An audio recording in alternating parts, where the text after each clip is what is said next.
Hello guys, welcome to another episode with Talks with Edo Evergreen. So in this particular episode, we're just gonna be talking about AngularJS and the current form in the market, right? And basically how to get started as a developer. And to have the discussion, I brought in Santosh. So Santosh is a professional Angular developer and also a Google developer expert. So I brought him to have the discussion with us and just share his insights with us on this amazing framework. Hi, Santosh. Hey, Doc. Thanks for the invitation. I'm happy to be here. Yeah, cool. So let's just quickly just jump right into the introductions, right? So just give us an introduction of yourself and what you've been up to. Yeah, sure.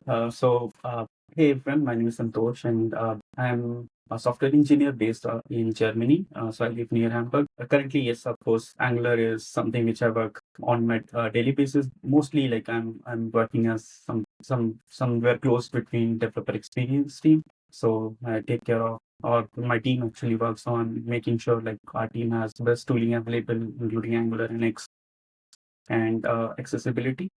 And apart from that, of course, I'm involved in the multiple communities. So I'm Google Developer Expert, as you mentioned, which I've been part of since 2019. And then I'm also a GitHub star. I'm part of an exchange program, a Microsoft MVP. And I also run a community called This is Tech Talks. This is Learning. And then we have a podcast called This is Tech Talks. So that's also I also do it as my passion. And yep, that's it. Yeah, amazing. So speaking about the conference, right? I think that was when I got to connect with you last year. For the particular conference where I actually gave a talk. So are there any plans for this year? This conference happening this year? Yeah, so thanks for reminding me that. So actually, we did a conference called This is Learning or This is Learning Conf, and unfortunately, no. So this year, probably we will skip it and maybe we'll do it next year again because last year it Amazing. was too much. I mean, we did like four tracks and then 2 days conference, which was online, but. And thanks to all the amazing speakers, including you, for giving us the time. But yeah, unfortunately, we have to skip this year and we'll be back again next year. Oh, amazing, amazing. Definitely looking forward to giving a talk next year. So cool, let's just jump right into Angular. So like I said, this episode is just gonna be about Angular and its trends and what's happening in 2025. So amazing. So first off, let's just start from the basics. For people that don't know, can you just tell us what Angular is, right? Sure. There is like still, I don't know, there is a large disconnect between AngularJS and Angular. A lot of people call it AngularJS. Just to give you an idea, AngularJS is extinct. It's not a framework anymore. So everything started in 2009. So in 2009, JS was born. So it was an experimental framework. And if you haven't watched the documentary, just go ahead and watch it. So there was an Angular documentary released 1 month ago. Yeah, last month, and it's available on YouTube, and it's amazing. So all the backstory and how it evolved to the framework which it is right now.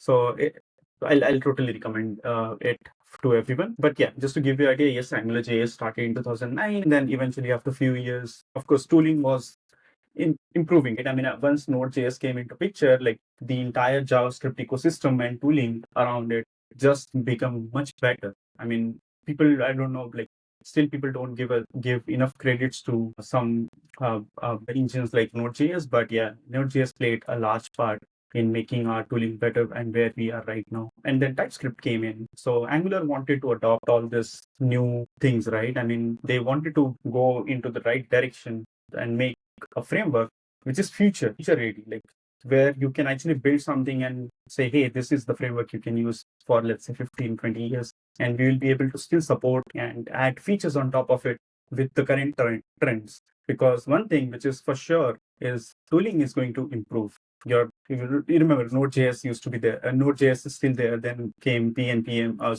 Let's talk about package managers, right? NPM was there, then PNPM, and then Yarn. So many package manager came into picture. Even running your JavaScript engines, right? I mean, Node.js was there, then came Bun, Dino. So you have so many different choices, and a framework should be able to actually work on with all the tooling which is available. Otherwise, it's not a feature ready framework, I would say. And that was the goal. Like around 2014, Angular team said, yes, we'll be working on something new. That's where collaboration with TypeScript team started, because Angular team was looking to have some type language to create their new framework, and that changed everything. Like, you see, TypeScript is being used everywhere now. Even doesn't matter TypeScript who everyone is where everyone is actually writing TypeScript. But there was a time where Angular team got a lot of pushback from the community for adopting TypeScript.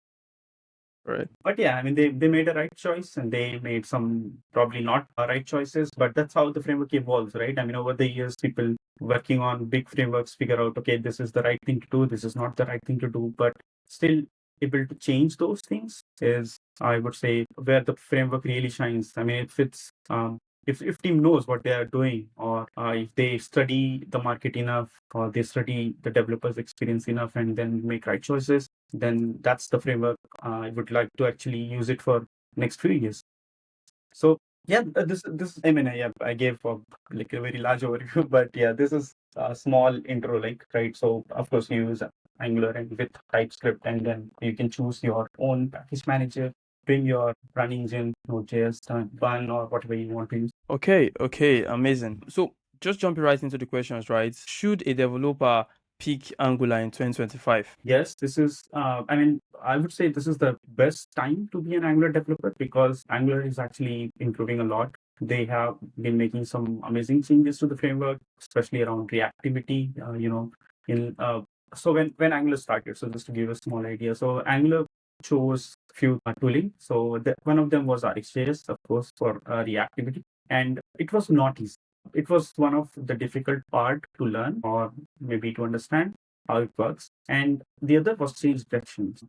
Different frameworks handle this change direction in different ways. For example, React, I think, used to use VStorm. Now they are also like building this reactivity inside the compiler. So now React has a compiler, which is, I think, still in beta. It's still not available, or it may be. So, and then Vue evolved over the years. They came up with their own reactivity system, and now Angular like adopted signals. So now you probably don't have to like go deep into like how change direction works. Zone.js, what is Zone.js, why it's there, and why my application is slow. So much things have improved, and I mean, it's like the best thing which has happened is like all the different frameworks are actually aligning somehow. So I was just going through the Vue.js talks, and I was like, hey, I see this is where actually Angular is now seeing so much similar to this, what they have been doing. Maybe Angular is getting some ideas from different frameworks which already exist, including Vue,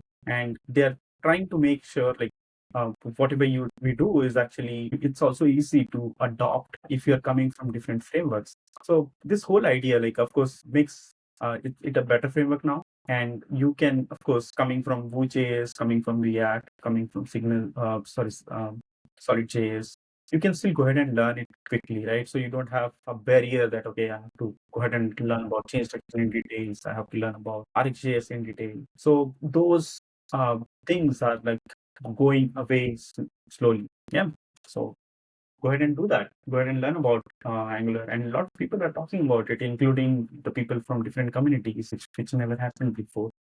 Okay, amazing. Do you feel like there are any misconceptions about Angular currently? Because personally, I've gotten to use Angular, I think back then in 2018, 2019. I got to write Angular, and that was the last time I actually remember writing Angular in production. So do you feel like there are any misconceptions of Angular in the current tech market? I mean, there are so many. So basically, because the biggest misconception is, of course, this Angular will die someday. So I have heard this so many times that Angular is dead, or it's already dead, because people were confused between AngularJS and Angular. Of course, now that's going away. People now understands that, okay, that was a different framework which is already killed.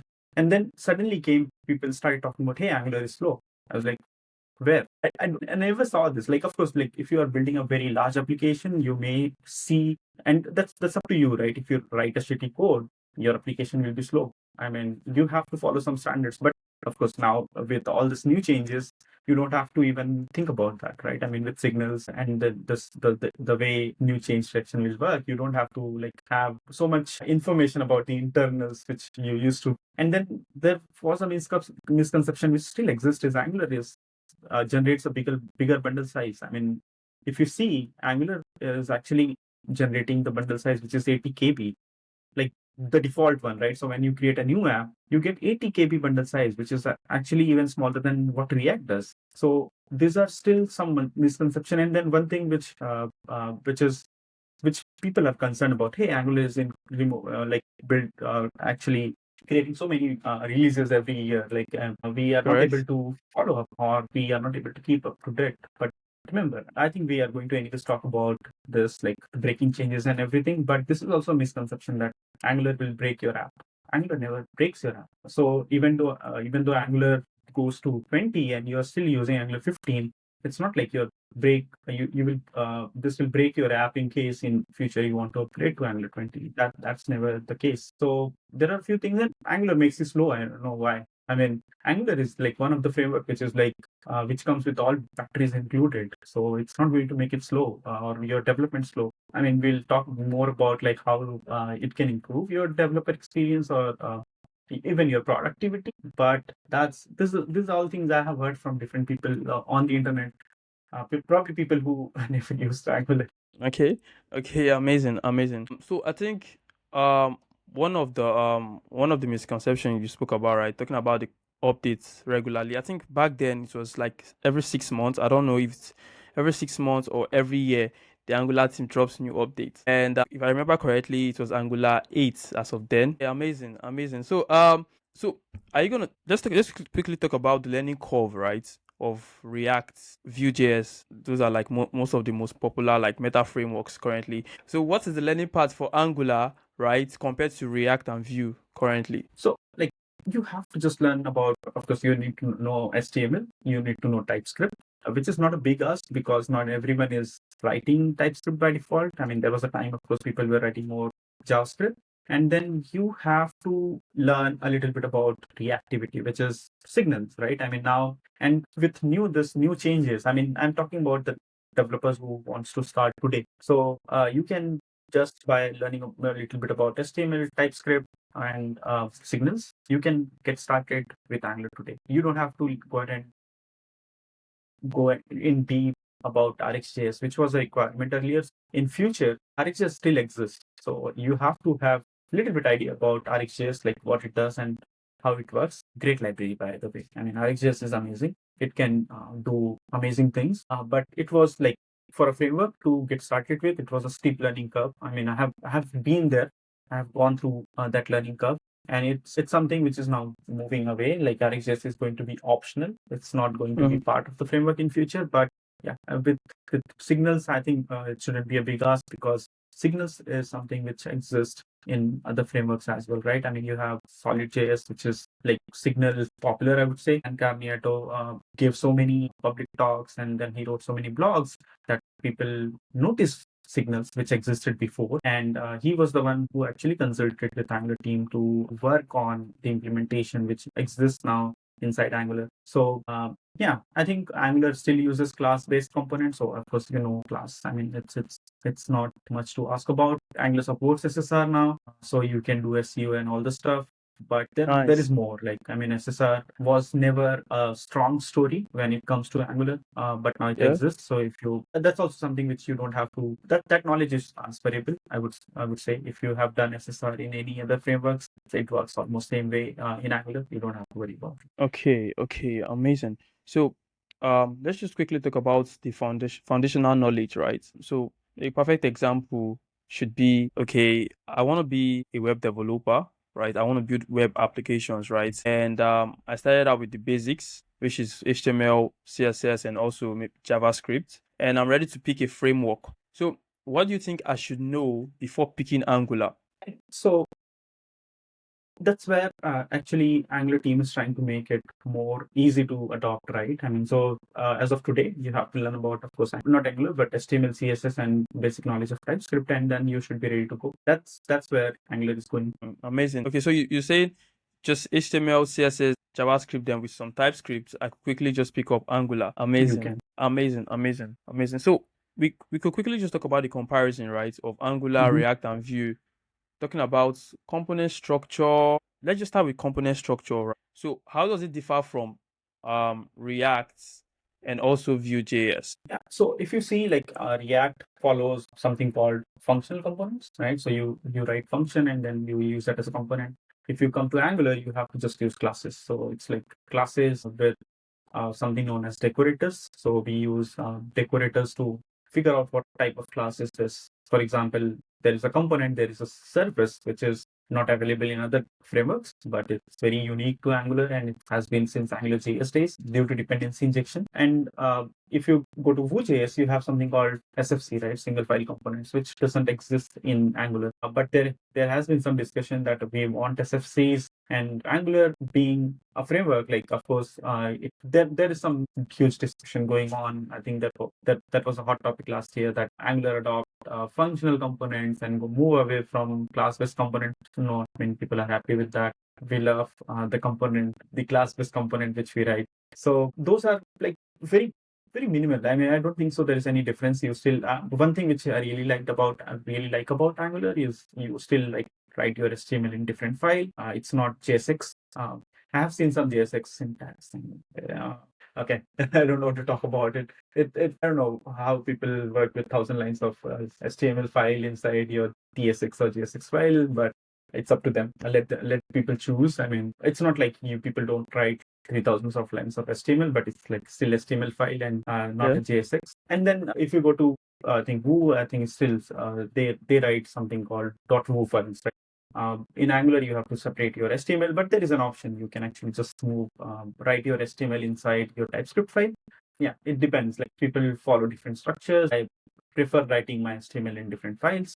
And then you can also write CSS in a different file, or if you want to inline your CSS, you can also do that inside your TypeScript code. But also, again, like more and more Angular developers prefer writing their CSS in this file, which comes with each Angular component. And then there is CLI, so you don't have to worry about like how should I create my component and how should I create my service, how should I arrange my folder.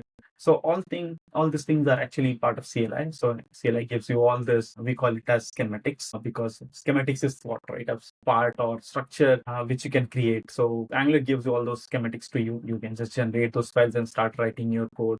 It includes your test file as well. So you don't have to worry about discussing this, right? I mean, so it removes all this small discussion which can happen over the PRs, and then you can just follow a same standard, which is, and it's like same standard within the industry. I'm not talking about, hey, I write a React component this way in my old organization, and now we have to follow this structure. It's never the case, or I follow this project pattern here in my old company, and now I have to move to a new folder structure or project structure. So that's never the case, which is also like a big win for the for the developer who are switching jobs. Right? So remember, like there is some time which, of course, a new developer joining your team will take to understand everything. But if it's the same folder structure, same project structure, same set of files, I mean, it takes less time. So do you think the Angular team currently are moving towards a React kind of structure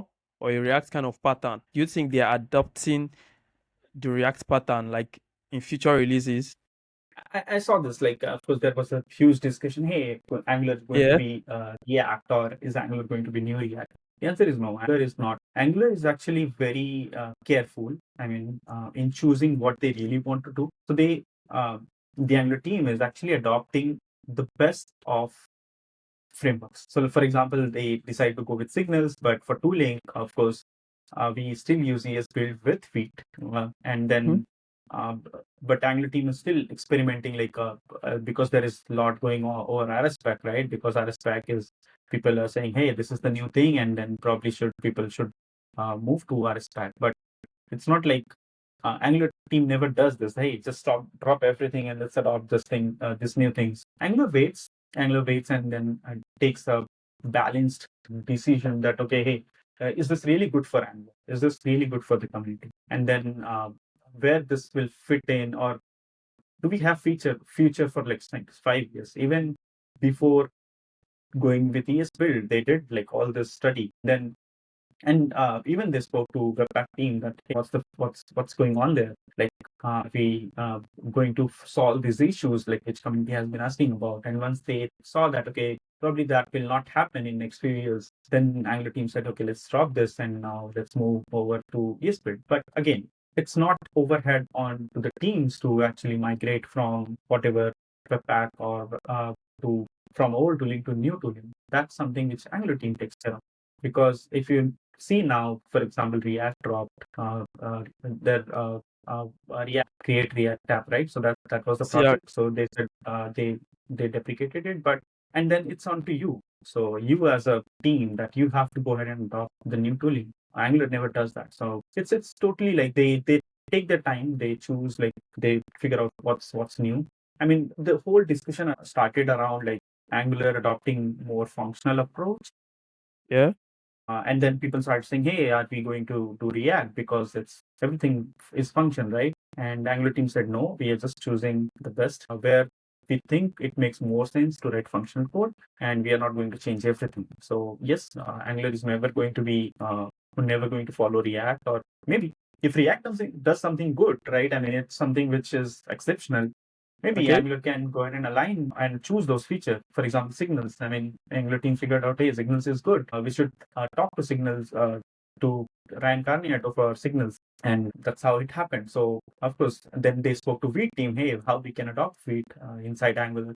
So, of course, yeah, they are just taking the best of everything and then being very considerate. Okay, amazing. Like I said, right, the last time I wrote Angular, right, there was this I think back then we still had Angular CLI, correct? And if you set up a project, the project comes in with the services you'll be using to make your API calls. I think it comes Mhm. in with the state management, comes in with the form, which is the Angular form. Like it comes in with all the stuff directly just from installing like the base installation for starting your project in Angular. So it got me thinking, right? Because for me, since then, I've been writing like React.js and more of Next.js and like Vue.js. So React, for example, right? You just install your projects. You just have React and maybe React scripts. Then you could go with any library you want to go with. For example, for your state management, you go with Redux or Recoil or Zexstand. Then for form libraries, you could choose wherever you want to choose, right? React forms, Stack forms, and stuff like that. But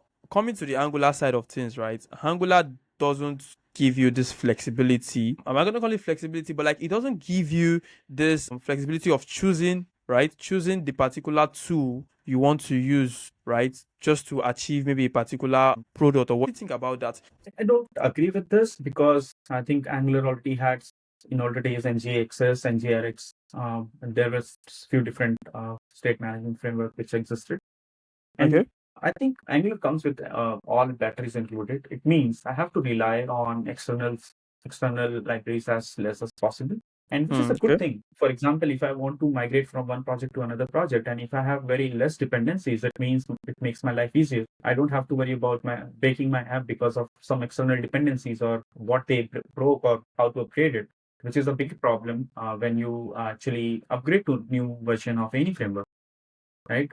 And even we can now actually talk about breaking things, right? I mean, this is where actually it comes into picture. So Angular CLI also gives you and give you idea Angular CLI still exists. It's not going anywhere. So Angular CLI gives you a command called ngupdate, which can actually update your code to new framework, new version. Sorry, it including the code changes. So as I said, like Angular never breaks your app. So if they are breaking something, it means Angular will write a command line tool to migrate your code to the new version.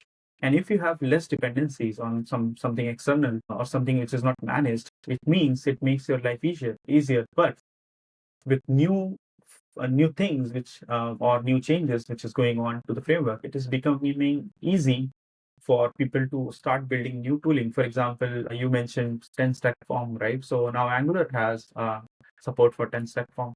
10 stack has a form support for Angular. They also did 10 stack query for Angular. So Hmm. those are the things which is happening because Angular is becoming more and more flexible. But still, for enterprises, I mean, it totally depends. This is my personal choice that okay, I want to Okay. rely on external libraries as much as possible because in my company or in my organization, I already have a design system, right? So we already have a design system, and we want everyone to actually align on same thing. So our design should look like same. You should use same components, and we try to use the core of Angular as much as possible. So it's easy to upgrade my design system, as well as it's easy to adopt into my project as well. But yeah, I mean, if people want to go ahead and experiment with 10 stack, yes, you can do that now. And then one thing which also where Angular really shines is, of course, they provide tooling. So let's say if your library provider, for example, 10 stack, they want to introduce a new change, they can also write a command line and say, hey, just run this command and you will be migrated from Angular 16 to 17. So what you can do is you can run the Angular migration, and then the migration is provided by the library. For example, NGRX, I think one thing where NGRX really shines, they have like really closely aligned with Angular, and they also provide all these migrations automatically. So if you see, like, I think 3 or 4 or close to 3 projects out of 5 projects use NGRX. We also use NGRX for state management, and they have been aligning really well with adopting all the signals, making new changes, and see like how you can solve more and more issues which actually can come into your enterprise applications. It's I think it's just people think that it's a barrier. I would say this is a good thing that I don't have to rely on the external libraries as much as possible, because I have been there where upgrading a library was a pain. It slows down my productivity. Of course, I don't want to build for today. For enterprises, it's really important that they don't want to build for today. They want to build a product which can go for 5 years. Yeah. It's not like I have time, I build something now and then I keep running it on production forever. Because in enterprises, you have to always be on top of your security. If packages has vulnerabilities, you have to keep updating them. And this is where I think relying less and less on external libraries really helps you as a team. For example, at Celonis, we are really careful whenever teams are actually adding new dependencies, because we know, and I always say this, that adding a dependency is easy, maintaining it is hard, because maintaining it is the cost, which is really comes after you finish your development, right? And yeah, that's my whole thought. But yeah, if it's making my life easier, if it's making my future easier, like upgrading it, just like example, a library like NGRX or even 10 stack, right? I mean, they have been really aligning closely with Angular, and now probably they will have migrations as well. I would like to invest in those libraries much rather than going to choose, for example, a new routing library. Angular have a routing library and it works really well. It takes care of all the scenarios. Why should I divert from it? Why should I choose something else, and then which makes my life harder to upgrade my existing code base? Okay. Now, so why I had to just bring up that question was because of like I said, right? Um Basically do things kind of differently. I think if you're talking about like from Next.js standing points, for example, for Next.js we already have like optimized image components. We have the routing, the app router, right? So like if you're bringing in any external library, you won't be doing really like having to bring much. But if I can remember correctly, right, back then when I was writing Angular, I think there wasn't that flexibility as of now to really like switch over some libraries and stuff like that. Yeah, so that's just amazing. So Angular is production ready, correct? Okay, so like could you give us what industries actually rely on it currently? So many, I think. So one of them is aviation. So if you see most of these websites, I think recently one of my friend actually posted this on LinkedIn, that most of the websites he used for his flight booking are actually Angular. In enterprises, right? For example, at Celonis, we have a big SaaS product, and we use Angular by default. So even within our within Celonis, it's like Angular is preferred framework. React is maybe, but yeah, we don't go that way. Like, yeah, it's no until unless you prove that okay, this is really fits in, and then Vue is like no, we are not going to adopt Vue. So because we know the value, because Angular Celonis has been like always Angular hub, and then starting from AngularJS, right? So the earlier product was AngularJS, then we adopted Angular, and now it's all Angular. One more thing is like hiring for us. So I think we try to hire more and more Angular developer. We're still hiring though, just to give you an idea. So we're still hiring across multiple locations. We are hiring in Spain, we are hiring in Munich, and I think there are some position open in US as well. So Amazing. because we want to hire people who know or even like they have idea about how Angular works and a little bit about it, and then maintaining the framework, right? So we want to actually adopt new features which is provided by Angular, and then it's easy to upgrade. That's what we have seen over the years. So of course, it gives you flexibility that you can easily adopt a new version of Angular without breaking stuff. And then this is for SaaS products. Of course, I will totally recommend it if you're building a big SaaS product like Celonis does. Another, I remember there is a product called, I think they were part of this the Angular documentary as well. So let me Okay. ClickUp. Yeah. So for example, ClickUp is a very big app or SaaS product which is built in Angular actually. Because even Nice. during the podcast or during the documentary, even the CEO of ClickUp, right, he was mentioning like how easy it is adopt to new version, move to new version, adopt new changes, which is actually provided by Angular itself. So you don't have to worry about like breaking your code base and still adopt new changes. This is where one more thing which I want to mention is like whenever you are working with Angular, it's backward compatible. So what do you mean by backward compatible? So let's say if I Good. want to move from Angular 15 to 19, my code written in Angular 15 will still work, but I can also adopt the new feature which is provided by 16, 17, 18, 19 and make my new code write in new way. So it's like your old code, which you don't have to worry about or you don't have to migrate, but you can still adopt the new features provided by Angular, which makes it really shine, right? I mean, because you don't have to like you suddenly change your code base, adopt new changes, and then start writing your code. You can just do that like parallelly, and then incrementally. I mean, Angular team keeps doing this. That they also keep writing this new migrations that you can migrate your old code in new way wherever possible. So wherever they think this is something which is possible, they provide you these commands, migrate your code base, start using the new one, but you're still able to write the new code without breaking anything, which is also like a very big plus. Not many developers are aware of it. So because I mean, look, as a developer, my mindset is I have to build for today.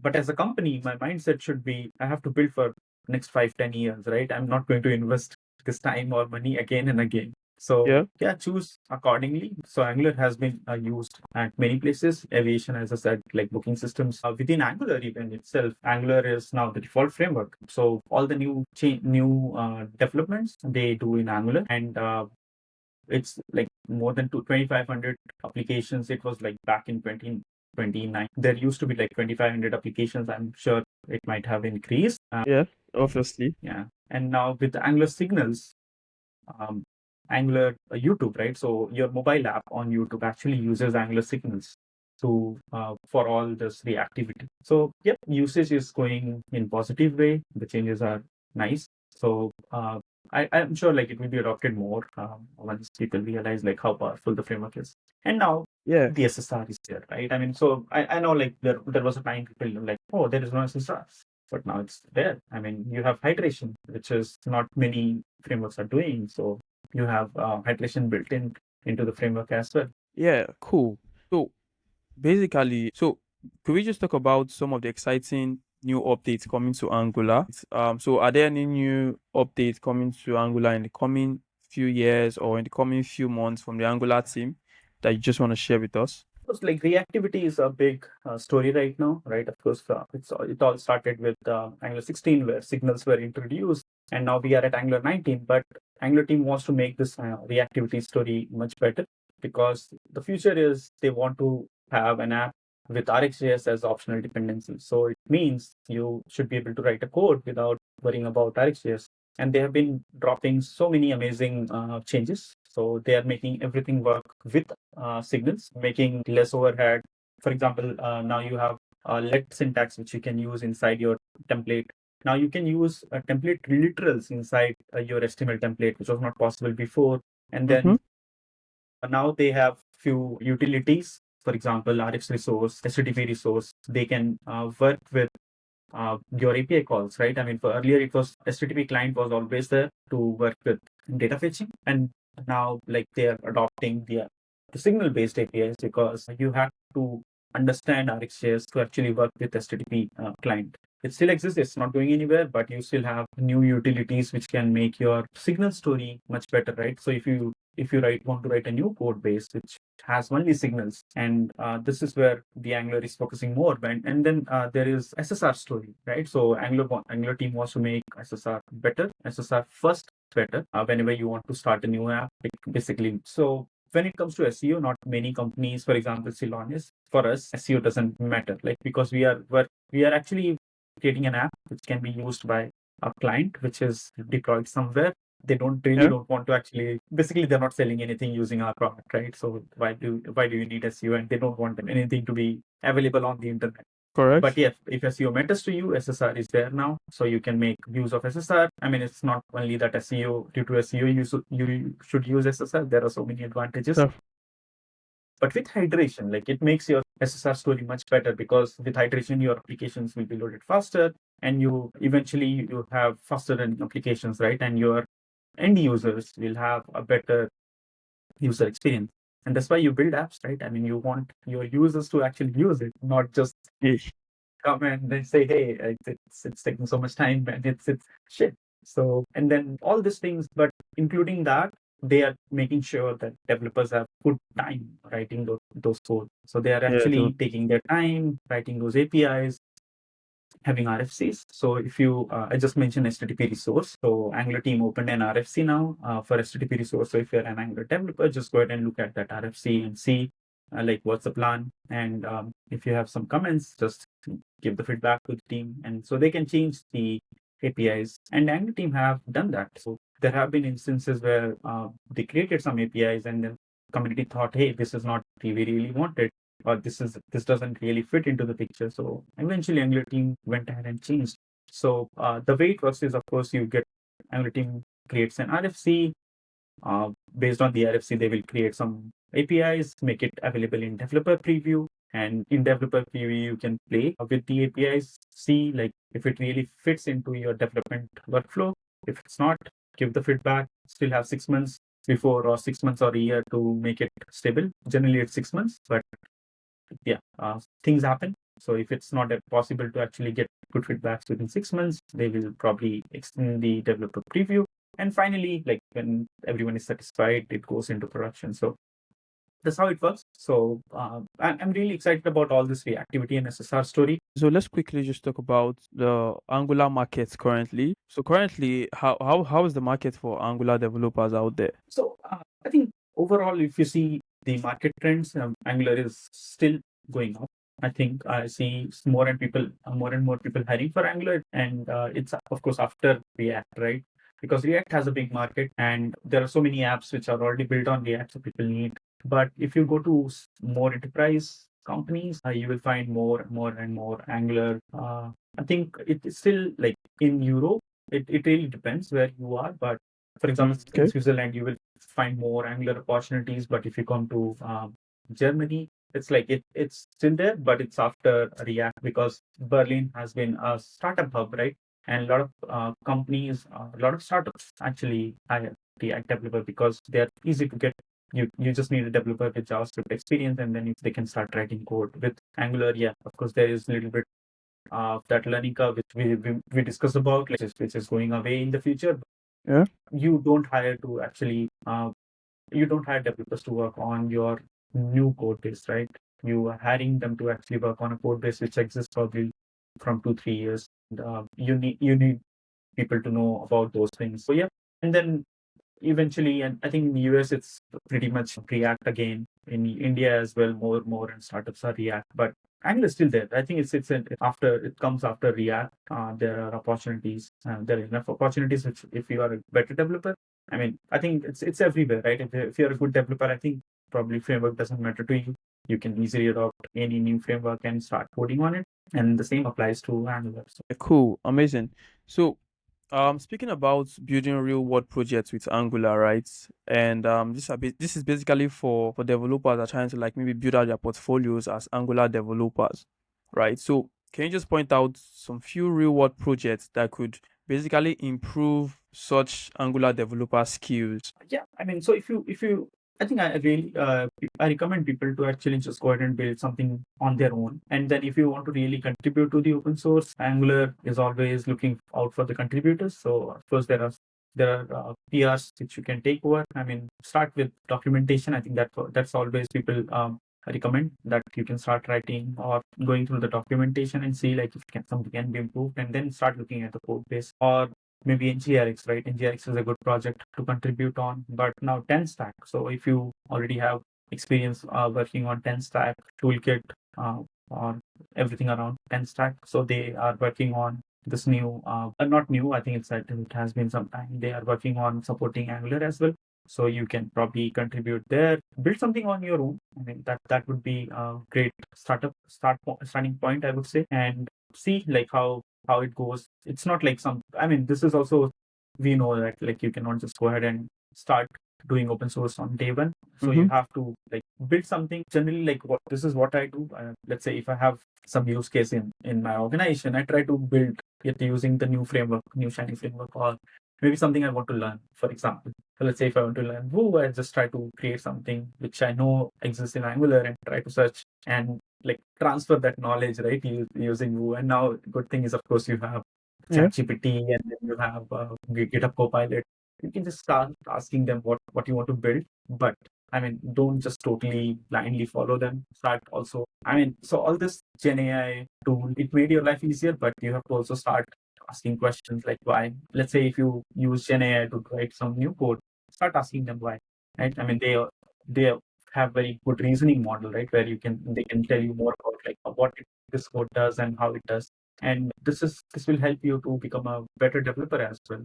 So build something and see. And there is a big community. So Angular has a Discord, and you can just join Angular Discord channel, interact with the community, and see like what people are building. Maybe become part of it, some project. And then one tool which I totally recommend if you want to become a good developer is NX. So NX has good support for Angular, and especially for bigger projects. For example, external honestly use NX. And I think my past since 2019, I think every client I have worked with, they used NX, and it made the developer experience much better for everyone. So invest learning about NX, and I recommend NGRX, of course, for state management. If you get time, learn about NGRX as well. So Angular has also always have this. I've always had this this reputation of enterprise, right? Mhm.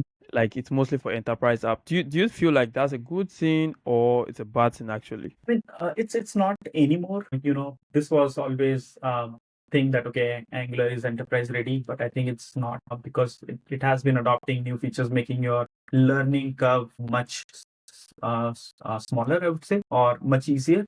So it's not like only for enterprises now. You can actually start a new app with SSR first and then start using it. Then AnalogJS is actually doing a good job in this area as well, right? If you think like why React became popular, it was not because of React. I would say it was because of Next.js. Next.js made it Mm. more popular because Mm. I'm sure like no one is starting a new project writing vanilla React. People are actually Yeah. writing Next.js to start a new project. And Angular never had that. Angular was always SPA, right? So it was single page apps, which is Yeah. what enterprises need. They don't want to build something where they have to have SSR support. SEOs was still there, but it was not default.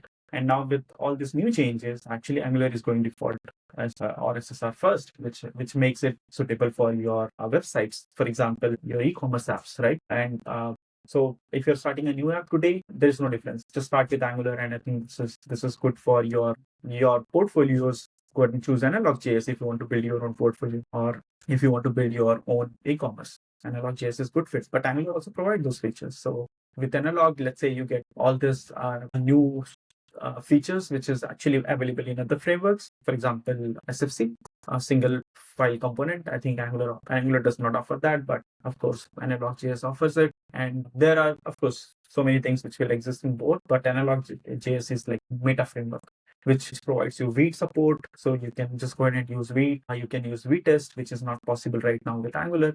So yeah, Yeah. there are some things, but yeah, I don't think so that statement that Angular is still only enterprise ready ready framework, it's not true anymore. Okay. Okay. Amazing. So just give us some resources for people that are looking out to learn Angular in 2025. So are there any resources you point out for developers that basically want to get started with Angular in 2025? I will recommend go to the docs. So Angular now has a good doc where you can start a new application. You can just write it Okay. and learn the basics. And then the thing is, like in the last few years, Angular has improved so much. They're still adding features, right? So it's not possible to know everything, but you can go through the Angular like change log in case you're interested. Or there has been good resources by Deborah Kurata, big fan of her, and then she keeps writing about this new stuff. And go ahead and follow her YouTube channel. We have this is Angular. So as part of this is learning, we also have a publication called This is Angular, where people are actually sharing more and more knowledge about Angular, all the new stuff. So you can read through those. And if you want to like I think Angular team also has their own YouTube channel, and they have their own course as well. So search for the Angular course, and Mark Texan, who created this course, did a very good job. And yeah, these are a few resources which you can follow for now. Okay. So what advice are you gonna give to, just one advice, right? One advice you're gonna give to people trying to pick up Angular in 2025. So don't. I think the one thing which you have to understand is now the whatever you are going to learn with Angular, your knowledge will be transferable in future. You will have, of course, like a better developer experience whenever you are working with Angular. So don't. One thing is, of course, like try to learn more about the internals, how things work, because this is something which will make you a better developer in future. A lot of people skip that part and don't really care much about it. But if you want to go ahead and learn about Angular, I think learn about the internals as well.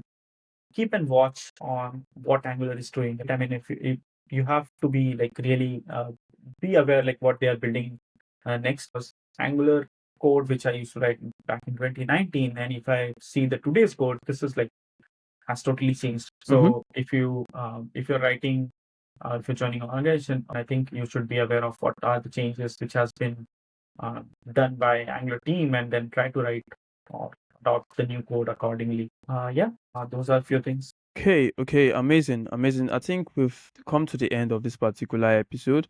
Just to give a summarization of what we've talked about. We've talked about a whole lot of things about Angular, talked about the history, we've talked about Angular in the job market, we've talked about learning how to grow with Angular, we've talked about the learning curve and what's new in Angular or what to expect as a developer in 2025. So this is an amazing episode filled with enough detailed and information for people that are thinking to pick Angular in 2025, and hopefully you get to the audience get to have good what's the word now, good information that they could use out in their career in the coming future. Yeah, so Santos, thank you for taking our time to do this out of a busy schedule. And I think we've come to the end of this episode. Bye, Santos. Thank you so much for having me.